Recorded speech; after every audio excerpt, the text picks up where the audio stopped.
מחינו בזוכרנו את ציון, על ערבים בתוכה תלינו כנורותינו, כי שם שלונו שובנו דברי שיר ותוללנו שמחה. שיר לנו משיר ציון, איך נשיר את שיר השם על אדמת נחל, עם אש דרך ירושלים תשכח ימיני, תדבק לשוני לחיכי אם לא אזכרכי, אם לא אעלה את ירושלים אור שמחה.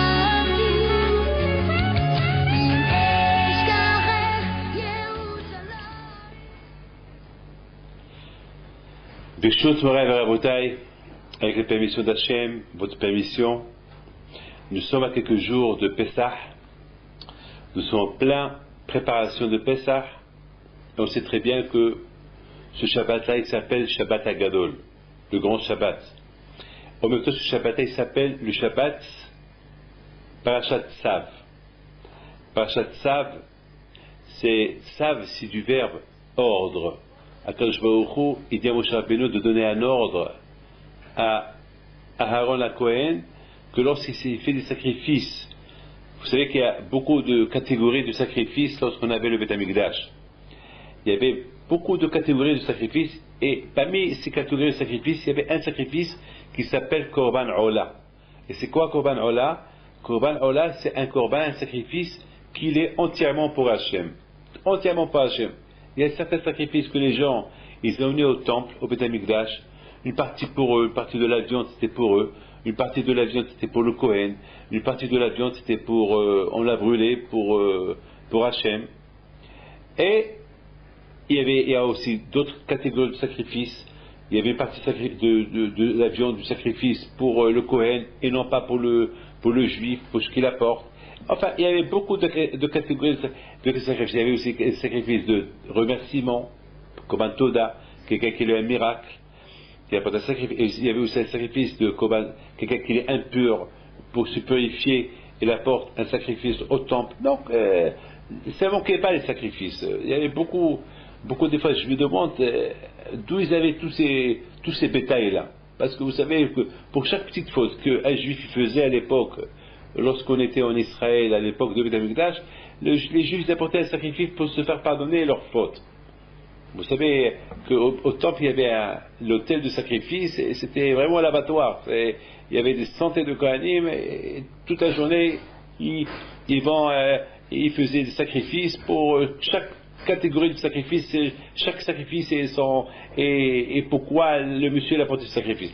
Il y avait des sacrifices de Shabbat, un sacrifice de Korban Tamid, un sacrifice Korban Tzipur, un sacrifice qui était pour toute la communauté, pour Hachem. Il y avait un sacrifice qui s'appelle Korban Ola. Il y a des juifs qui veulent apporter un Korban Ola. Par exemple, moi, David Pinto, j'ai envie d'apporter un sacrifice uniquement pour Hachem. Je ne veux pas, c'est-à-dire qu'il ne me manque rien du tout. Je veux apporter ce sacrifice-là pour Hachem.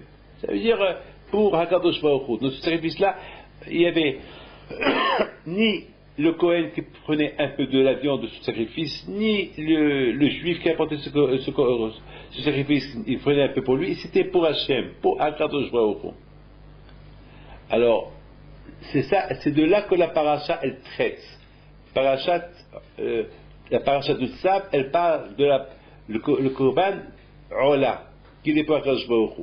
Alors, c'est quoi Tzav? Tzav, c'est lorsque Tzav, c'est du mot zrizut, c'est-à-dire faire le sacrifice rapide. Alors, pourquoi la Torah, elle emploie le mot Tzav, rapidité, dans ce sacrifice-là, dans la catégorie du sacrifice de Ola, un sacrifice qui est pour Hachem? Pourquoi la Torah, elle emploie le mot Tzav? Il faut le faire vite, rapide. Rashi sur place, il apporte beaucoup des commentaires. Il dit, parce que là, il y a Hisron Kis. C'est quoi Hisron Kis? Parce que dans ce sacrifice-là, le Kohen, il ne gagne rien du tout. Personne ne gagne rien de ce sacrifice-là. Alors, il y a une tendance que le Kohen, il ne va pas faire ce sacrifice avec rapidité.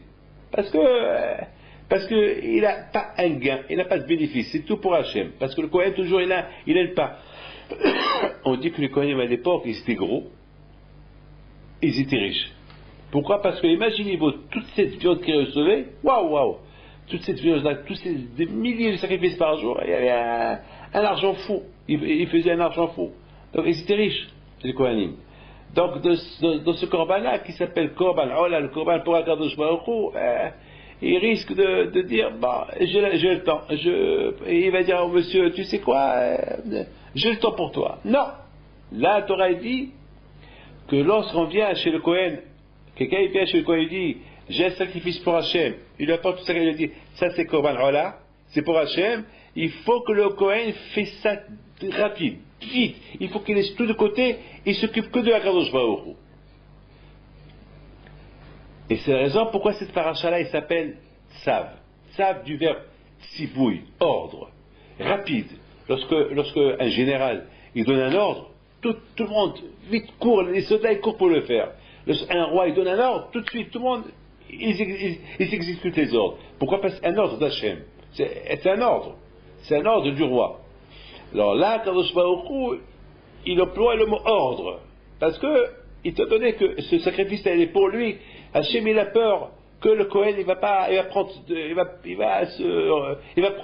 beaucoup de temps. Il va laisser le temps passer. Non, quand je lui dis, lorsque tu entends le mot Ola, lorsqu'on t'apporte un sacrifice qui s'appelle Ola, vite, tu dis tout de suite, il faut tout laisser de côté et s'occuper de lui. Alors je vous pose une question, une belle question. Tous on connaît que tous on aime le bon Dieu. Si Hachem, attends une seconde, en général, moi David Pinto, si on me dit, tu prends ça pour Akadosh Baruch Hu, je ne peux pas dire non. Je ne comprends pas comment ces Kohanim là, on a une tendance de dire que avec tout ce qu'ils gagnent de le Beth Amikdash, toute la viande qu'ils gagnent, tous les dons qu'ils reçoivent, tous les tromos, les maasrot, tout ce qu'ils gagnent, tout l'argent fou qu'ils gagnent à l'époque où il y avait le Beth Amikdash, et lorsqu'il y avait Pidyon Ben, le rachat des animaux, le rachat des premiers-nés, mais ils faisaient un argent fou les Kohanim.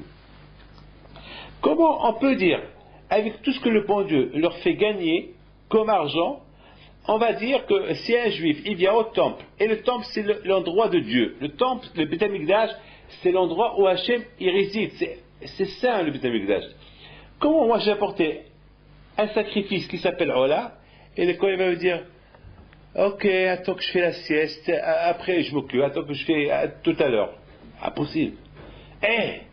Est-ce que dans le palais royal, on est, par exemple, qu'il y a quelqu'un qui vient au palais royal, et il dit, il y a un ministre qui passe au palais royal, il dit c'est urgent, ça c'est pour Sa Majesté le roi. Est-ce que ce ministre va dire au monsieur, attends, alors si j'ai le temps? Jamais. Il est au palais royal, c'est grave pour lui. Il y a le roi, c'est urgent. Comment? Au Beth Amikdash, là où il y a le nom de Dieu, de le Beth Amikdash, là où il y a le Saint des Saints, là-bas, le Kohen, il va dire, j'ai pas le temps. Là-bas, le Kohen va dire, bon, j'ai pas le temps, à tel point que la Torah, elle est en train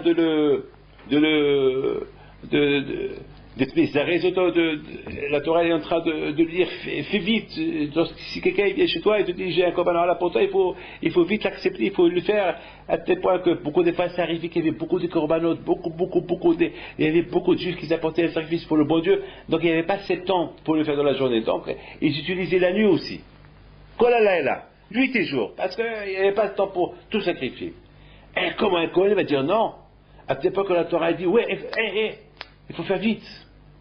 Quelqu'un vient chez toi et te dit, ça c'est un korban pour moi, il faut pas se ralentir, il faut pas être fainéant, il faut le faire vite. Impossible de dire une chose pareille. Alors pourquoi la Torah, elle nous dit, savent. Ordre. Hachem dit à Moshe Rabbeinu, donne un ordre aux Kohanim, que si on vient chez eux, on leur dit, quelqu'un, il vient chez eux, il leur dit, j'ai un Korban Ola pour Hachem, tout de suite, il faut qu'il s'occupe de ce Korban Ola. Parce qu'il a un hisre, parce qu'il a une perte. Parce que dans ce Korban-là, il perd parce qu'il n'a aucun bénéfice de ce sacrifice-là. Comment on peut dire des choses comme comment David Pinto, comment, si moi j'étais Cohen, et quelqu'un vient chez moi et me dit, monsieur le rabbin, voilà, j'ai un Korban, un sacrifice Ola pour Hachem, et je réfléchis rien pour Hachem, j'ai rien du tout pour Hachem. Pour Hachem, je vais rien gagner. Bon, tout à l'heure, je vais dire ça moi. C'est pas possible, à tel point que le bon Dieu dit, David, fais attention, si quelqu'un il vient et te dit, un Korban Ola pour moi, tout de suite, il va le faire. Je peux dire ça à Hachem. Vous savez, Rabotai, écoutez bien ce que je vais vous dire. J'ai vu dans un livre qui dit, je crois que c'est le Midrash qui dit ça, que lorsqu'on faute, on apporte un sacrifice. Mais si on a des héroïmes, c'est des envies. Une envie, elle est là, dans le cœur. Une envie, elle est là. Parce que si moi j'ai envie de quelque chose, personne ne le sait. Personne ne le sait. Pourquoi? Parce que l'envie, elle est là. Elle est là dans le cœur. C'est moi qui le sais. Elle est là. Je ne l'ai pas fait. C'est-à-dire que je n'ai rien fait. Mais, il y a une faute. Je fais une faute. Par exemple, j'ai envie je mange du taref. J'ai fait une faute. Ou bien, j'ai envie de manger du taref. J'ai envie de manger à McDonald's. Ou j'ai envie de manger à, je sais pas moi, du cochon. Je passe devant un restaurant et je sens, le cochon, ne croyez pas que c'est pas bon, c'est bon. Mais c'est péché. C'est tout. Ça ne veut pas dire que, il ne faut pas dire, c'est pas bon, c'est pas vrai. C'est pas vrai. Le Rambam il dit que tout ce que la Torah l'interdit, c'est bon. Alors pourquoi on ne le mange pas si c'est bon? Parce qu'Hachem ne veut pas qu'on le mange. Point final. C'est Hachem. Akadosh Baruch Hu, il nous a créés, il nous a donné des permissions, il nous a donné des interdictions. Comme par exemple ne pas toucher une femme nida, comme par exemple ne pas manger le hametz. C'est Hachem. Il faut aller au mikvé. Il y a beaucoup de femmes qui lorsqu'ils sont nida, et bien après ils prennent une douche. Ça ne marche pas. Il faut qu'ils vont au mikvé. Pourquoi? Comme ça. Ne cherche pas à savoir pourquoi. C'est un ordre. C'est tout. Alors, ça peut arriver que parfois, je fais la avera, je mange un cochon. J'ai fait une faute, j'ai fait un péché. Parce que la Torah me l'a interdit. Mais maintenant, si j'ai envie de manger un cochon, ou il y a une femme qui passe, et j'ai des mauvaises idées sur cette femme-là. J'ai rien fait. Je ne l'ai pas touchée, j'ai rien fait. Mais une envie. Alors pour ça, la Torah, elle te dit d'apporter sacrifice uniquement pour une faute que tu as fait. Ma'asé, tu as fait une faute, tu apportes un sacrifice. Maintenant, tu as pensé faire une faute. Tu avais une envie d'une femme. Tu avais une envie de manger quelque chose pas cachère. Tu avais une envie de faire du mal à quelqu'un. Tu n'as rien fait. Mais tu as envie. Tu vois quelqu'un qui parle, Nalbo, je vais le tuer, je vais le frapper, je vais te casser la tête. Mais tu n'as rien fait. Mais ta tête, tu le vois. Ça se appelle des héroïmes, des envies, des mauvaises envies. Pour ça, on apporte le Korban Ola. Alors maintenant, je vais vous expliquer quelque chose d'extraordinaire. Maintenant, quelqu'un qu'il a une envie, une mauvaise envie, il apporte un Korban qui s'appelle un Korban pour Hachem. Parce que ce n'est pas un Korban Hattat, ce n'est pas un Korban qu'il a fauté, parce qu'il n'a pas fauté. Mais étant donné que Hachem, il sait qu'il avait envie, il avait des mauvaises envies, il apporte un Korban Ola. Écoutez bien ça. Je crois que vous avez jamais entendu ce que je vais vous dire. Et je remercie le ciel, Hachem, que j'ai eu ce raisonnement-là que je vais vous dire maintenant.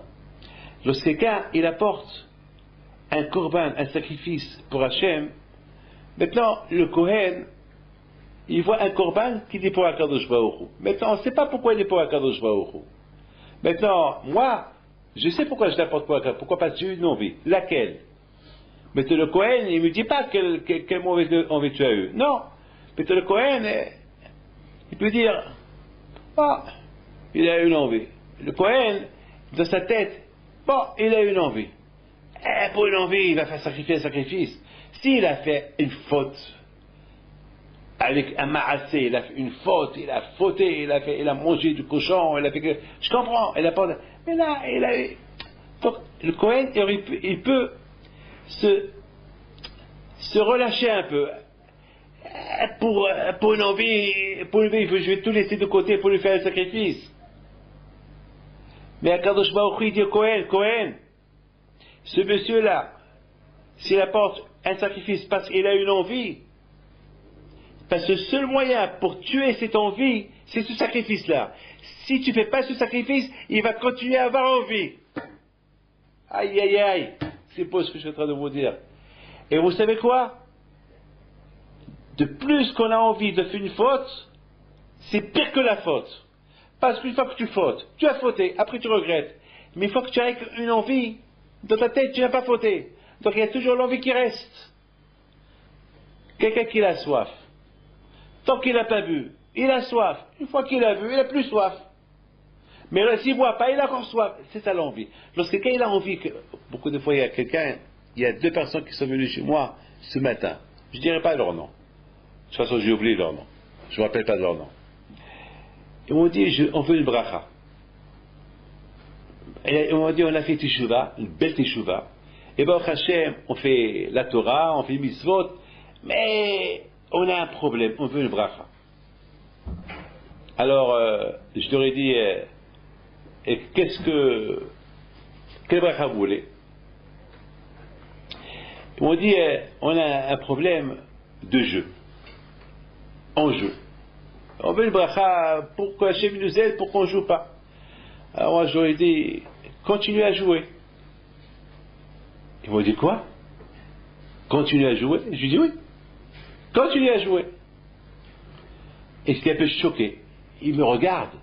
Ils me disent, attends, on est venu chez vous, monsieur le rabbin, pour que tu nous aides, nous fais une bracha, parce qu'on joue. On va au casino et on joue. Et vous nous dites, continuez à jouer, c'est quoi ça? J'aurais dit, vous savez, lorsque vous allez au casino et vous voyez la roulette, comment il s'appelle le monsieur là qui tire là? Le copier. Le gros pied. Croupier. Ouais, le croupier, je ne connais pas. Je demande au monsieur. Alors, le croupier, je ne sais pas comment on le dit, le croupier, il fait un croche-pied. Le croupier, il prend la boule, et il prend la roulette, et la roulette, il la fait tourner, et prend la balle, et il la jette, elle tourne. Et tant qu'elle tourne, qu'est-ce qu'il leur dit, le croupier? Faites vos jeux. Faites vos jeux. Le croupier, hein. Voilà. Faites vos jeux. Et tout le monde y joue, Et à un moment donné, lorsque la boule, la roulette commence un peu à ralentir et la boule elle commence un peu à danser, il leur dit, hop, rien ne va plus. Elle tombe, elle s'arrête au numéro. Celui qui a gagné, il a gagné. Celui qui a perdu, il a perdu. Et je dis, tant qu'on est vivant, tant qu'on est dans ce monde-là, on est comme une roulette. La vie, elle roule. On roule. La vie, elle tourne. On va d'un côté à l'autre. On tourne, on court. Et c'est ce qu'on appelle faites vos jeux. Voilà. Faites vos jeux. Tant qu'on est vivant, tant que la vie, elle roule, tant que la vie, elle tourne, faites vos jeux. Et à un moment donné, on commence à prendre de l'âge. La roulette, c'est le corps. La neshama, c'est la boule. Elle commence à se fatiguer. Le corps, il commence à se fatiguer. Et la neshama, elle sent, l'âme, elle sent que d'un jour à l'autre, elle va quitter le corps. Et là, on le rappelle, rien ne va plus. Déjà, on avertit la personne. Rien ne va plus. Tu ne peux plus rouler comme avant. Tu ne peux plus jouer comme avant. faites vos jeux tant que vous étiez en bonne santé. Maintenant, rien ne va plus. Une fois que l'homme il meurt, le corps il s'arrête, la neshama elle monte, et rien ne va plus, il ne peut rien faire. C'est fini.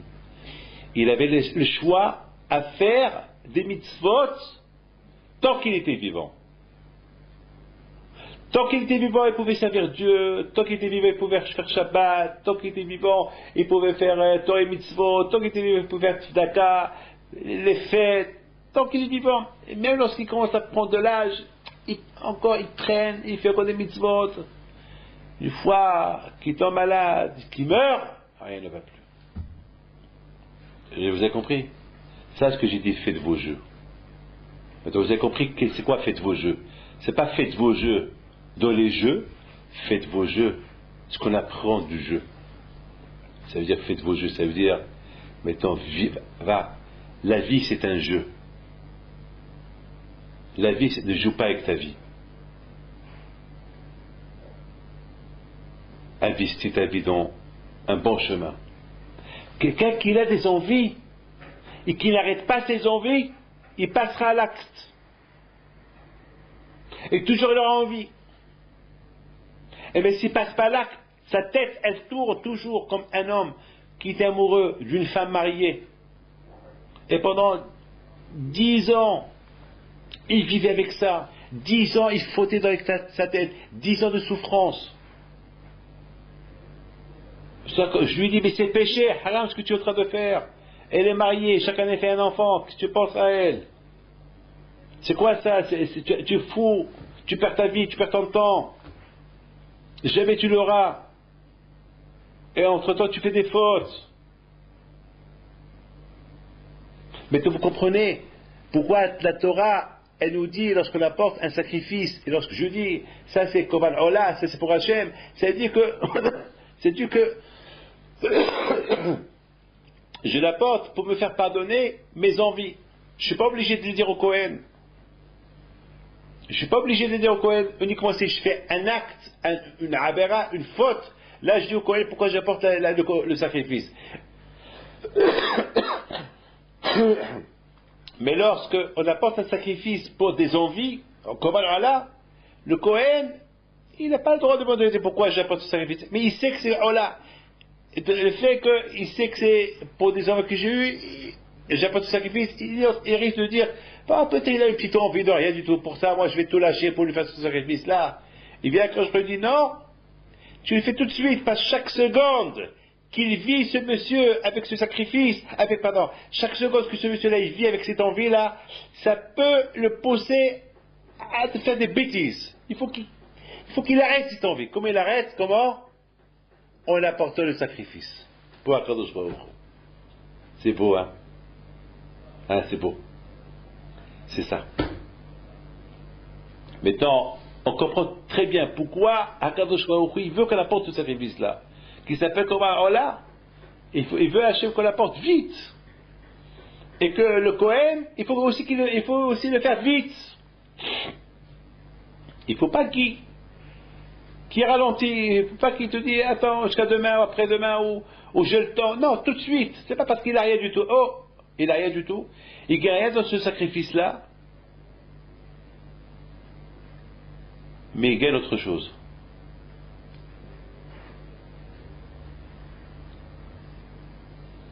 Il gagne autre chose. Il gagne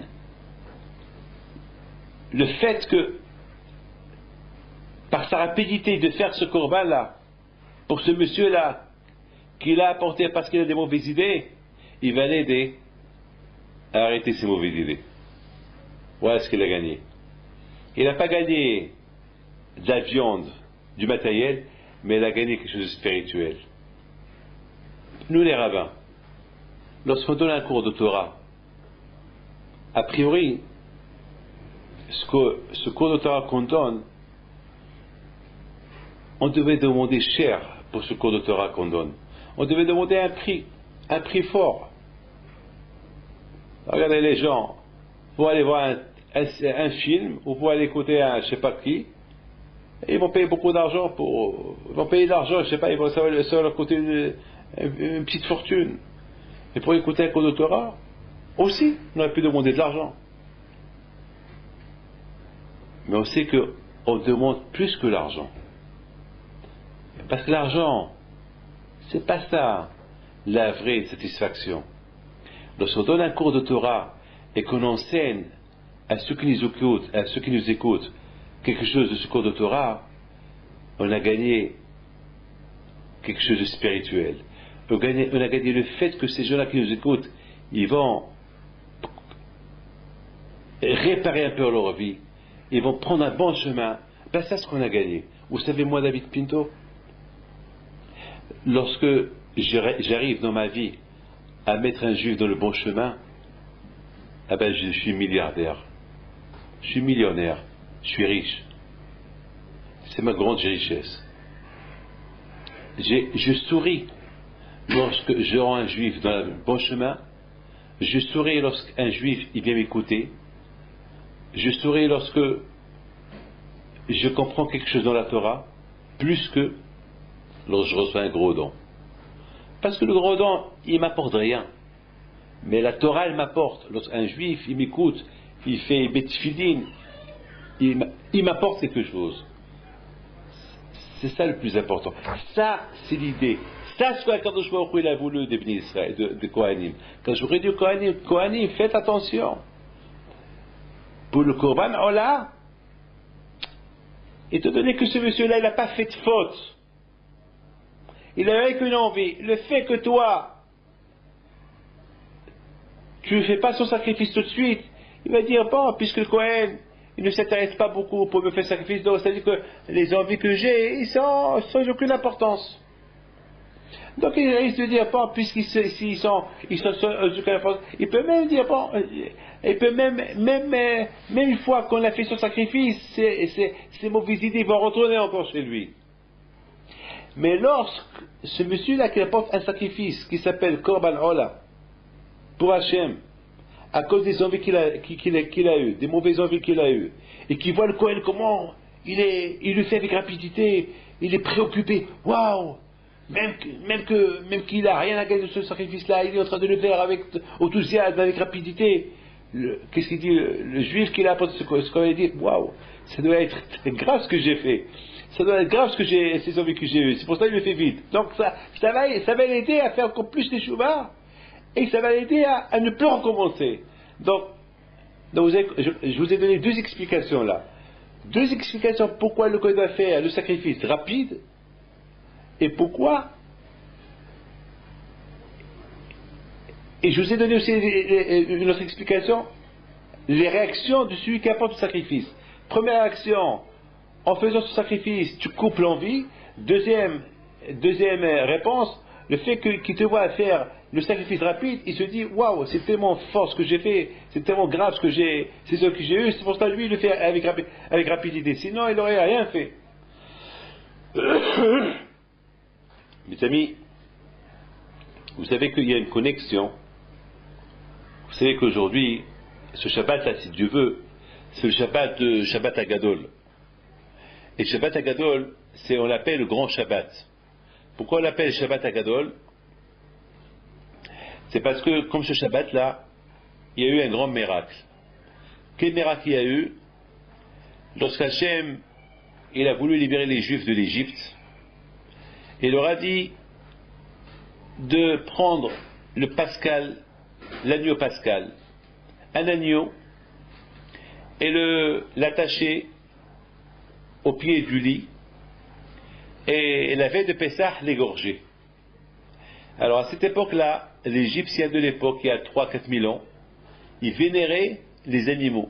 Ils considéraient les animaux comme un dieu. Alors maintenant, Akadosh Baruch Hu, il a voulu que les Bnei Israël, lorsqu'ils quittent l'Égypte, qu'ils n'ont pas dans leur tête une idée qu'il y a un autre Dieu que lui. Parce que n'oubliez pas que pendant 400 ans, les Juifs ils étaient idolâtres en Égypte. 400 ans, même qu'ils étaient croyants en Dieu, mais ils croyaient qu'en Égypte c'est que servir Dieu avec l'intermédiaire. Donc les Égyptiens ils servaient Dieu avec un intermédiaire. C'est ce que Parole dit, mais Hachem Esheshma avec moi j'ai dit, Parole dit à Moshe Rabbeinu, moi j'ai jamais entendu qu'on pouvait servir Dieu directement. Moi, j'ai toujours cru qu'on sait le bon Dieu avec un intermédiaire. Parce qu'ils disent comment? Parce qu'à l'époque, les gens, ils disaient à l'époque, Dieu, il est au-delà de tout, quoi. Comment on peut arriver à Dieu? Comme un roi. Un roi, jamais on a accès au palais royal chez un roi. Il y a toujours ceux qui sont des intermédiaires entre nous et les rois. Donc, comme ça, les Juifs croyaient qu'il faut qu'il y ait un intermédiaire entre nous, l'être humain, et Dieu. Mais Hachem, il dit non. Hachem, il dit non. Hachem, il veut qu'il n'y ait pas d'intermédiaire entre nous et lui. Hachem, il veut que l'être humain, il soit directement lié avec Hachem. Il n'y a pas d'intermédiaire. C'est ce qu'on dit dans la prière. Baruch ata Hachem. Béni sois-tu Hachem. C'est pas dis à Hachem, béni sois-tu. Non, directement, béni sois-tu Hachem. Lorsqu'on fait la Hamida, on prie la prière, on fait la prière directement à Kadosh Baruch Hu, pas par l'intermédiaire. C'est écrit dans la Torah. Il ne faut pas qu'il y ait une idolâtrie entre vous et moi. Il ne faut pas me servir avec l'intermédiaire du soleil, ou la lune, ou les étoiles, ou un arbre. Non, directement, parce que là, c'est vivant. Non, il n'y a pas d'intermédiaire, directement. Dans la Kadosh Baruch Hu, il a dit aux Juifs, en Égypte, il faut prendre l'agneau, le dieu égyptien, parce qu'ils vénéraient les agneaux. Ils vénéraient beaucoup les agneaux, et ils croyaient que l'agneau c'était un intermédiaire entre eux et Dieu. Il faut le prendre, il faut l'égorger. Les Égyptiens ne pouvaient pas accepter l'idée que les Juifs, ceux qui étaient esclaves chez eux pendant 400 ans, ils sont en train de prendre leur Dieu, ils sont en train de l'attacher au pied du lit, ils vont attendre le 14 Nissan pour l'égorger. Et les Égyptiens, ils étaient outrés, ils étaient furieux, ils étaient en colère, ils ne savaient pas où se mettre. Ils ont voulu les tuer, mais ils ne pouvaient pas les tuer. C'est le miracle. C'est pour ça qu'on appelle ça, on l'appelle Shabbat Agado. Parce que comme ce Shabbat-là, les Juifs, ils ont pris le dieu égyptien et l'ont accroché, attaché au pied du lit. Et les Égyptiens ne pouvaient rien faire. Ils zigzaguaient leurs dents jusqu'à que leurs dents tombaient. Tellement qu'ils étaient en colère, furieux, mais ils ne pouvaient rien faire. Et le 14, ils l'ont égorgé. Et après, ils l'ont brûlé. Et l'odeur du michoui, l'odeur de la viande grillée, elle sent de loin. Et les Égyptiens sentaient. Ils sentaient les Juifs manger leur Dieu. Ils ne pouvaient rien faire. Ça s'appelle Shabbat Agadol. Le grand Shabbat. Un Shabbat inoubliable. Un Shabbat que jamais les Juifs peuvent l'oublier. Parce que c'était le début de la révolution. Parce que maintenant, les Égyptiens, ils avaient peur des Juifs. Jusqu'à maintenant, je m'excuse. Jusqu'à maintenant, pendant toute l'année que les Égyptiens, ils ont reçu les 10 plaies, ils avaient peur de Dieu. Mais les Juifs, ils n'avaient pas trop peur des Juifs. La preuve, ils ne ont pas laissé partir. Mais quand est-ce qu'on a vu, Mamash, on a vu que maintenant l'Égyptien, il a peur du Juif, lorsqu'il a vu les Juifs prendre son Dieu, et au lieu qu'il prend un couteau et l'égorger, le tuer, les Égyptiens étaient incapables d'aller vers les Juifs et l'arrêter de cet acte qu'il est en train de faire, d'égorger son Dieu. Ça, c'est le grand miracle. Ça, c'est un miracle extraordinaire. Et le 14 Nissan, ils l'ont égorgé. Mes amis, quel est le rapport entre Shabbat Agadol et la paracha de cette semaine? Il faut savoir une chose. Écoutez bien ce que je vais vous dire.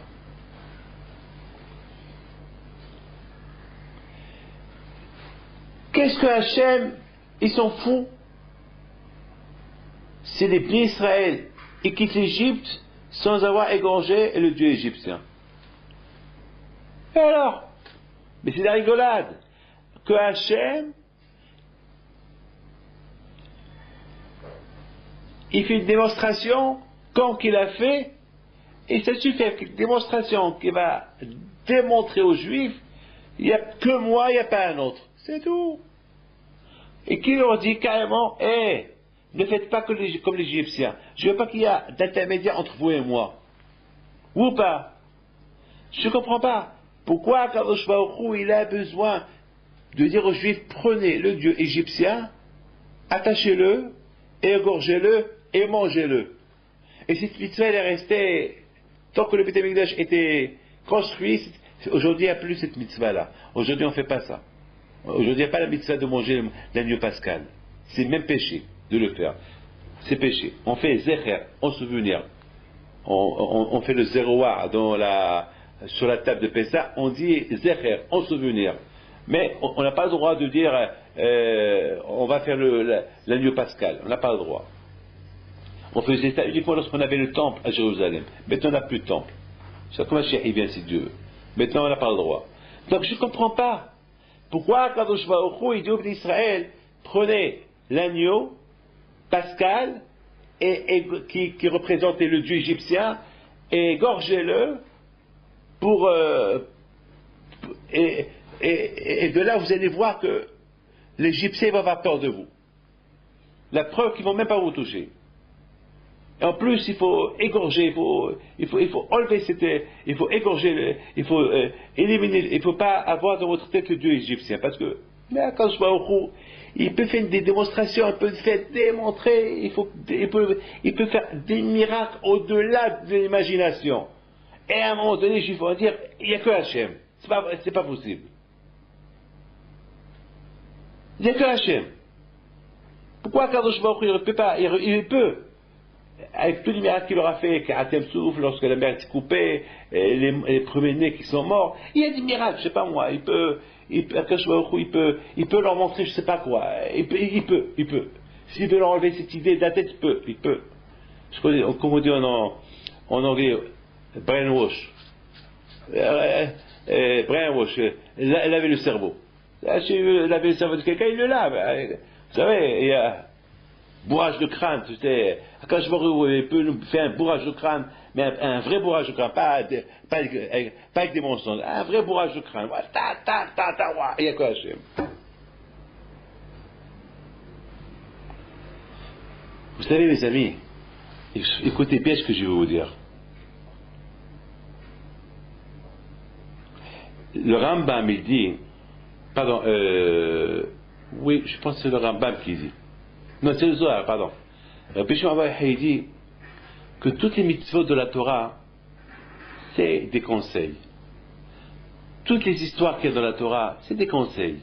On apprend d'Abraham, l'histoire d'Abraham, on apprend de ça d'Abraham, de Yitzhak, on apprend ceci, cela, de Yaakov, on apprend plein de choses, on apprend dans la vie de chaque jour. De la Torah, on apprend de chaque jour. Et même les mitzvot qu'Hachem nous a données, c'est pour nous aider à vivre dans ce monde-là. Par exemple, lorsque la Torah dit ne vole pas, ne tue pas, est-ce que la Torah a besoin de nous écrire ne vole pas, ne tue pas? C'est logique. Il ne faut pas voler, il ne faut pas tuer, il ne faut pas envier, il ne faut pas faire le mauvais œil à quelqu'un, il ne faut pas voir la femme d'un autre, il ne faut pas envier la Mercedes ou la Porsche de tel et tel. C'est logique. Pourquoi la Torah doit l'écrire? Eh bien, tu sais pourquoi la Torah l'a écrit? Parce que le fait que la Torah l'écrit, ça plus d'impact. C'est pas pareil que un roi il donne un ordre ou c'est le premier ministre qui donne un ordre, ou bien c'est un ministre un ministre ou la logique. Il y a une différence entre une logique ou lorsqu'il y a un ordre qui vient d'Hachem. C'est la raison pourquoi Hachem il a dit ne vole pas. Waouh! Parce que on peut beaucoup se permettre, beaucoup des fois on sait que la logique c'est ne pas voler, mais beaucoup des fois on peut se permettre de voler. On peut dire j'ai faim, Julien a beaucoup d'argent, c'est permis de le voler, c'est permis de le voler. Moi je vais vous dire une chose, il y a des gens qui disent on peut voler à un non-juif. Le Ben Ish Chai dit c'est plus grave de voler à un non-juif. Il y a beaucoup de gens qui veulent se permettre. Eh ben, je vais voler aux impôts, je vais voler à un non-juif, je vais voler à celui-là. Non. Surtout, il faut faire attention pour ne pas qu'il y ait Hachem. Beaucoup des fois, il y a une femme super, une femme qui est venue chez moi la semaine dernière, et que, je ne sais pas où elle était, au casino, je ne sais pas, et là-bas, elle a acheté quelque chose, et la caissière, au lieu qu'elle Alors, la femme, elle me dit que je ne l'ai même pas payé, elle m'a remboursé pour 500 euros. Je crois que la caissière, elle a dû croire hein, qu'il a donné un billet de 500 euros et lui donne la monnaie de 500 euros. Et le lendemain, elle vient chez me dire, Rabbi David, j'ai acheté pour 200-300 euros, et non seulement que j'ai tout gratuit, mais elle m'a donné la monnaie de 500 euros. Qu'est-ce que je vais faire? Je dis, madame, il faut que tu vas, tu payes et tu lui rends. Mais il dit, ben, c'est ce que j'ai pensé faire. Et merci que vous avez confirmé ce que je pensais. Et c'est ce qu'elle a fait. Vous voyez que le fait que la Torah dit ne vole pas, on ne va jamais se permettre de voler. Mais si c'est la logique, nous on va aller d'après la logique, ne vole pas, eh ben on va dire, bon, je ne vole pas, mais dans ce cas-là, je peux voler. La Torah dit, par exemple, la logique dit, il ne faut pas tuer, mais celui-là, il m'embête tellement, il faut que je le tue. La Torah dit, non, il n'y a pas de logique. La Torah dit, ne tue pas, même s'il te fait du mal, même si, je sais pas qui, même s'il te fait de quoi vraiment être toute une vie en prison, tu ne le tues pas, tu n'as pas le droit de tuer. L'autre, ça, ne tue pas. Vous comprenez, Rabotai? Hakadosh Baruch Hu, c'est la raison pourquoi la Torah c'est des etzot, la Torah c'est des conseils, la Torah nous donne des conseils comment vivre. Mais tant qu'on comprend très bien que Hachem, il peut, s'il veut, il peut nous montrer que le Dieu égyptien, c'est du nul. Il n'y a pas de Dieu. C'est un agneau. Mais il fait mal du matin au soir, il mange de l'herbe. Quoi, lui va être tellement l'intermédiaire entre moi et Dieu, c'est rien du tout. C'est rien du tout. Il peut Hachem s'il veut. Il peut Hachem nous dire, il peut nous faire libérer de l'Égypte, sachant qu'il y a que l'Égyptien il vénère le Dieu égyptien. Et point final, quand je il peut nous démontrer que lui il est super, et c'est tout. Mais Akadosh Baruch Hu, il a eu peur d'une seule chose.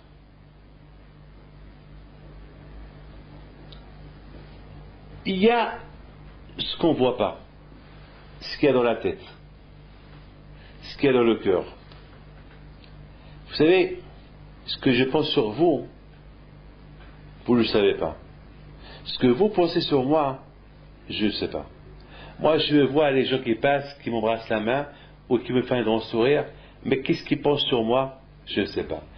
Je peux vous dire, pourquoi des fois il y a des gens qui m'insultent, et qui me critiquent derrière moi, derrière mon dos, ils m'embrassent les mains. Et c'est choquant ce que je vous dis, mais c'est la vérité. Hier, par exemple, il y a quelqu'un qui vient chez moi, je sais qu'il me critique, du matin au soir. Hier, il vient chez moi et me dit, oh, Rabbi David, comment ça va? Et j'ai entendu que vous allez ouvrir une autre yeshiva, super, c'est bien, ben, vous faites. Et je le regarde. J'allais lui dire, qu'est-ce que je vais lui dire?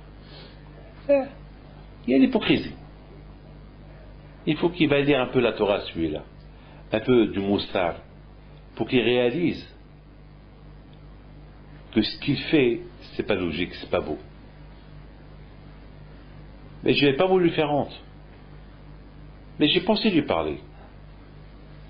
Mais je n'ai pas voulu lui faire honte. Vous comprenez ce que je veux vous dire? C'est ça mes enfants, c'est ça mes amis. C'est ça. Akadosh Baruch Hu, il avait peur d'une seule chose. Ces Juifs, ils étaient en Égypte pendant 400 ans. 400 ans, ils n'ont pas mangé la chair, la viande. 400 ans, ils ont vu l'Égyptien vénérer ces animaux-là. Mais peut-être dans leur tête, elle va rester l'idée. Dans leur cœur, un jour, ils auront envie de vénérer l'agneau. Une envie. Une envie. Pas le vénérer. Une envie. Peut-être il y a une force dans l'agneau. Peut-être il y a une divinité dans l'agneau. Peut-être qu'il y a quelque chose. C'est la raison pour laquelle elle a dit, cette idée-là, ou cette envie que vous pouvez avoir un jour en quittant l'Égypte, enlevez-la ici. Égorgez-le. C'est pour ça qu'on appelle cette fête-là Pessah. Pessah l'Hachem. Comme Ola l'Hachem. C'est quoi Pessah? Lorsqu'on dit Pessah, c'est Korban Pessah. C'est pour ça qu'on appelle le sacrifice le sacrifice de Pessah. Et c'est quoi Pessah? C'est sauter. C'est-à-dire qu'il faut sauter même de cette idée-là. Hachem il a voulu faire sauter les Juifs, non seulement que le Dieu égyptien, les dieux égyptiens, ils sont nuls, il n'y a pas de Dieu, mais même l'idée ou l'envie qu'un jour ils peuvent avoir que peut-être l'agneau c'est un Dieu, la preuve, c'est pas vrai. Elle est caduque. La preuve, voilà, ils l'ont égorgé maintenant. En égorgeant l'agneau, ils ont éliminé tout doute, toute idée que l'agneau, c'est un Dieu. Que l'agneau, il peut être un intermédiaire entre eux et Hachem. Vous avez compris? Donc on a compris la relation entre Shabbat Hagadol et la paracha de cette semaine savent que Shabbat Hagadol, pourquoi on l'appelle Shabbat Hagadol? Par rapport à l'agneau pascal. Que Hachem a voulu qu'on apporte l'agneau pascal et l'égorger pour éliminer tout doute que l'agneau, il avait une force divine. Que c'était rien du tout. Qu'on ne pouvait pas vénérer et servir Hachem avec une intermédiaire d'un agneau, d'un animal, etc. D'ailleurs, on m'a posé une question. On m'a dit, lorsque les Juifs ils ont fait le veau d'or, pourquoi c'est pas l'agneau qui est sorti? Pourquoi il sortait un veau? Qu'est-ce qu'ils ont dit les Erev, l'Égyptien, à Aaron? Fais-nous un Dieu. C'est quoi fais-nous un Dieu? Fais-nous un Dieu comme un Dieu qu'on avait en Égypte. Il leur a dit apportez-moi de l'or, il lui a apporté de l'or, et il a jeté l'or dans une bassine, et un veau est sorti. On va poser une question, pourquoi un veau? Pourquoi pas une vache? Pourquoi pas un agneau? Pourquoi pas autre chose? Pourquoi pas un taureau? Et j'ai répondu que j'ai donné une réponse super. Vous avez une réponse? Entre-temps que je vous parle, réfléchissez. Pourquoi l'agneau, il est sorti, un veau d'or, il est sorti? Pourquoi pas un chor? Pourquoi pas un taureau? Vous savez pourquoi?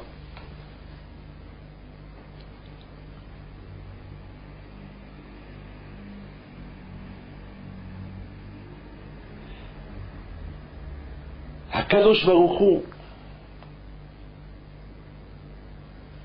il a voulu montrer au peuple juif maintenant, vous qui cherchez à faire un Dieu, vous qui cherchez à fabriquer un Dieu, à quoi ils ont pensé? Ils ont pensé à l'agneau. Parce que l'agneau c'était le Dieu égyptien. Ils vénéraient l'agneau.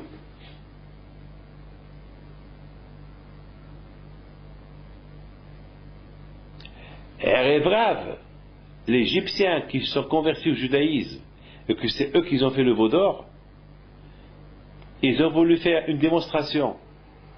Hé, vous les Juifs, vous avez égorgé l'agneau pascal en Égypte pour éliminer toute idée, toute envie de vénérer. Voilà, on va le ramener. On va le ramener.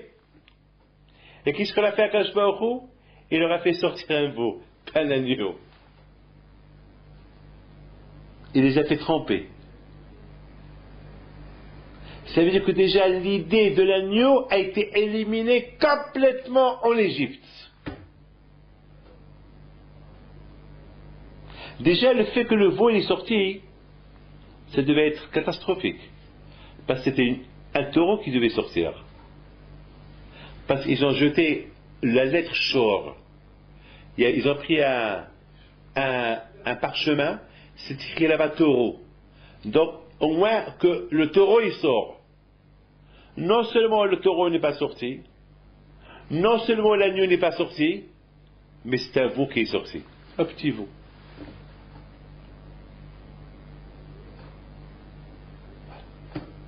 Là, il les a choqués. Beaucoup de fois, quand je vais au Baruch Hu, il donne tréha, il donne des coups à ceux qui veulent se tromper, et il les fait tromper encore un peu plus. Mes amis, nous sommes à la veille de Pessah. Pessah, c'est éliminer le Hametz. Pessah, c'est cachériser la maison, enlever le whisky pour ceux qui voyagent, qui mettent tout leur Hametz dans un côté, ou qui vendent le Hametz qui est dans les ustensiles. Non les ustensiles, il faut demander à votre rabbin qu'est-ce qu'il faut vendre, qu'est-ce qu'il ne faut pas vendre. Parce que si vous ne vendez pas le Hametz, c'est péché de l'utiliser après Pessah.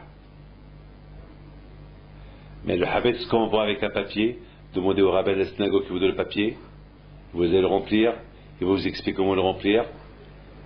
Le Hametz qui reste après Pessah, vous pouvez s'en servir si vous l'avez vendu à la veille de Pessah. Sinon, ce Hametz-là, il faut le jeter après Pessah. Pessah, c'est important, Pessah. Pessah, c'est du verbe sauter. Il faut sauter sur tout ce qui est sale, tout ce qui est mauvais. Pessah, au moment qu'on brûle le Hametz, Pessah, on fait la bdika.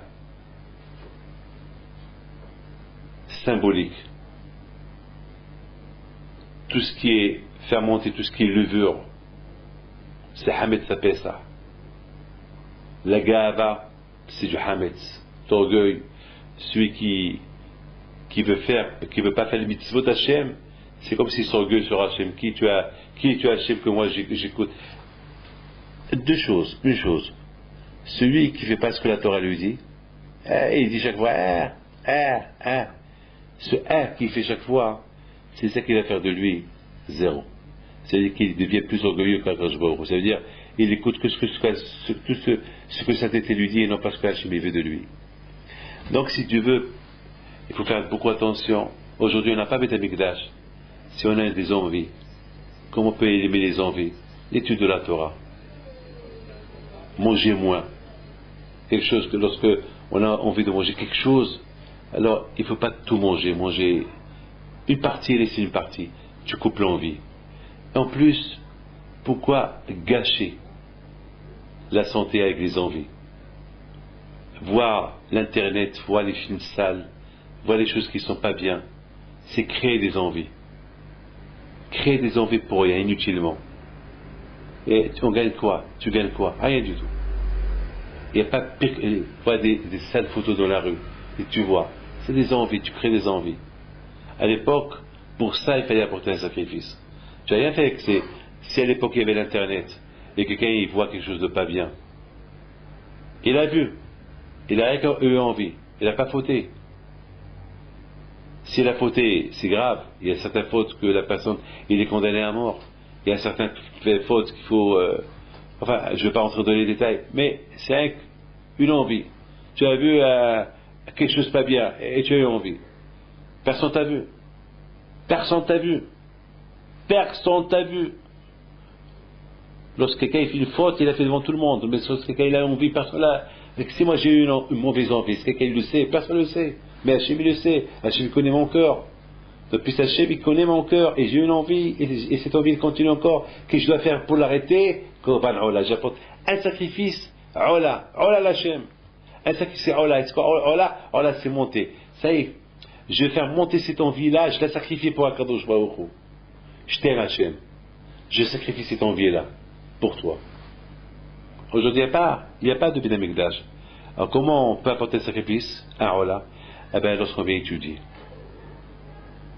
Lorsqu'on prend de notre temps, au lieu de voir la télévision, parce que la télévision, elle apporte que des envies. Les films, ils apportent que des envies. Tu vois. Tu fais pas d'acte. Avec tu vois. C'est des envies. Alors, qu'est-ce qu'il faut faire pour casser ces envies-là? Eh bien, j'arrête et je vais étudier. Je fais une mitzvah. une mitzvah, elle efface une avera. Une avera, tu fais une faute, elle t'efface une mitzvah. Hachem sait qu'aujourd'hui il n'y a pas de Beth Amikdash. L'effort, amal, c'est ola. Ola, c'est le amal. L'effort, c'est ça, ola l'Hachem. Lorsqu'on fait quelque chose avec effort, parce qu'Hachem ici qu'on n'a pas le choix, il n'y a pas de sacrifice aujourd'hui, il n'y a pas de Beth Amikdash. Alors l'effort qu'on fait, c'est ça qui remplace tout sacrifice.